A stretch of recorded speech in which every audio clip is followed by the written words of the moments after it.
Hey everybody, it's Kalymnios here from thethoughtgym.com. Welcome to this week's video. I hope you're having a fantastic week as ever. This week I'm really excited to share with you the piece of information I'm going to share with you because it's really going to impact your lives significantly in a positive way, which is what I hope to do every week anyway, but this week I'm particularly excited because why not? As you know, my brand is called The Thought Gym. Train the mind and the rest will follow, and there's a good reason for that because we know that how we think, the mind really affects how we behave in life and what we do and what we accomplish. It affects our body. In fact, my subtitle of my book, The Thought Gym, was called Train the Mind and the Body Will Follow, because until that is in place, nothing else really works. However, what I didn't put enough emphasis on, although I did mention it in the book, is just how the body can also affect the mind. This is something that I've known intuitively for a number of years, and also something that I heard as a young kid that really stuck, which was a healthy body equals a healthy mind. Something that was drilled into me, and I think it must be deep there in the subconscious, because I know that for me to have a healthy mind, I need to have a healthy body. It's one of these ancient wisdoms from the ancient Greeks, I think. But anyway, the point is that healthy body equals a healthy mind. In fact, what has been shown to be the case, and this is the reason I'm sharing this with you this week, is that I was reading about it in the Success magazine, and I thought I'm going to share this with you because it's so fantastic that some science is actually backing up what intuitively I've known for so long and have been telling people for ages and ages. So what is this thing? Well, firstly, I need to explain to you this idea of neurogenesis and neuroplasticity. Neuroplasticity is really the ability for your brain cells, the pathways in your brain, to actually change over time, that you can influence them and you can change how things are set up, effectively your habits and your behaviors and everything else.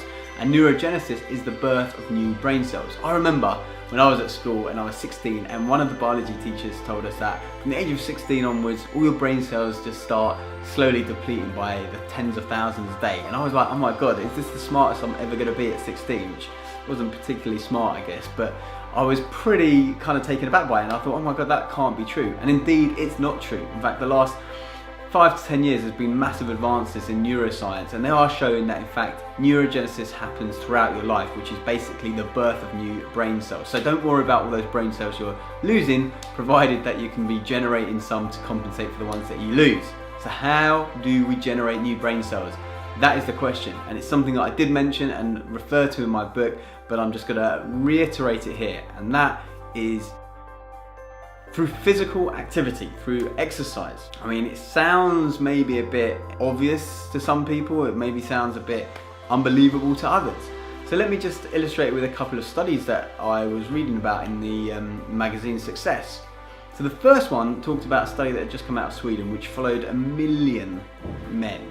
So not 1 or 2, not 10 or 20, but 1 million men from the ages of about 18 to 55. They studied them for a number of years, having them take intelligence tests and refer them back to the physical activities that they were doing at the time. And those that increased their physical activity consistently performed better on intelligence tests than the people that started to decrease their physical activity, who then performed even worse at intelligence tests. And that's not the only study. There was another study of significantly smaller, albeit, but 2,200 people, so over 2,000 people in the UK, which showed that when they started exercising, there was a 60% reduction in dementia. So it's not just even about improving your intelligence, it's about keeping what intelligence you do have in check, basically. And these people were tracked for 35 years. So we're not talking about a 2-week study or a 10-day study or anything like that. We're talking about 35 years these guys were tracked. And as long as they adhered to 4 out of 5 of the healthy habits, which were things like exercise, eating well, not smoking, not drinking too much, having a BMI within the significant range that they needed to be in. Those 5, as long as they had 4 out of 5 of those, the risk of dementia diminished massively.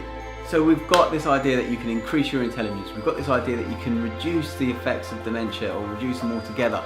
And there was a study which also showed an increase in creativity, which came out of Stanford University, where they took their subjects and they had them walking on a treadmill and found that they were 60% more creative and came up with more ideas and better ideas than those people that were stationary when they were stationary themselves. And in fact, even the effects were there if you went for a walk and then you came back and did something, but not as great as actually coming up with the ideas when walking.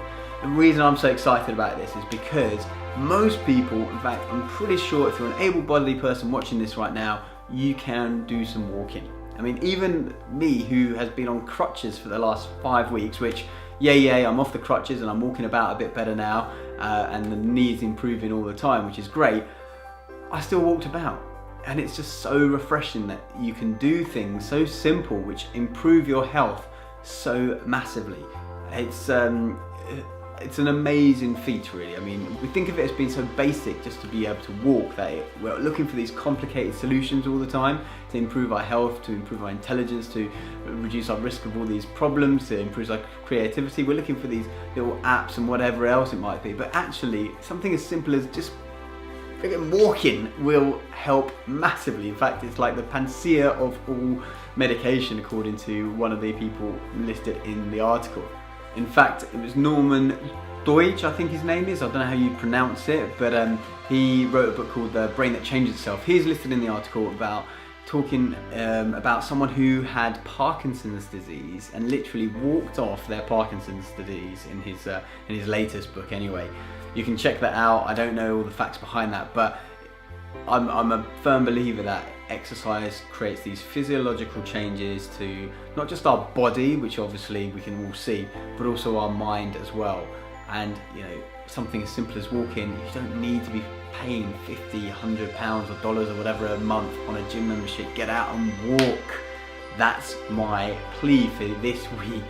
It's boost your intelligence, reduce your risk of these ailments that a lot of people suffer, increase your creativity. Do all this by simply walking, getting off a stop earlier on the bus or the tube or the subway or whatever it is you take. Walk into the local shops instead of driving that half mile to the local shops. Whatever it is, find an opportunity to walk. Find new creative ways to move your body, to get some exercise in you. Now, I'm a big fan of rebounding, as you all know. There's a video somewhere on this page right now which will direct you, maybe there, which will direct you to the rebounding video if you're interested in that. But just do anything, move your body, walk. That's it. That's all you've got to do for this week, is you've got to start where you are, measure maybe how much you're walking, either in minutes or steps or whatever it might be, whatever's easiest. Maybe you get one of these tracking devices for a few weeks to understand where you are, and just move. Yeah, you've got to increase so much positive things around your life whilst reducing all the negative things. Okay, that's me preaching enough this week. I trust you're going to walk a bit more this week, and I do love to hear your comments around this and anything else on any of the other videos. So do like, comment, share, subscribe if you're watching this on YouTube, and I will see you very soon. Until then, have an absolutely outstanding week, and I will catch you next time. Bye bye.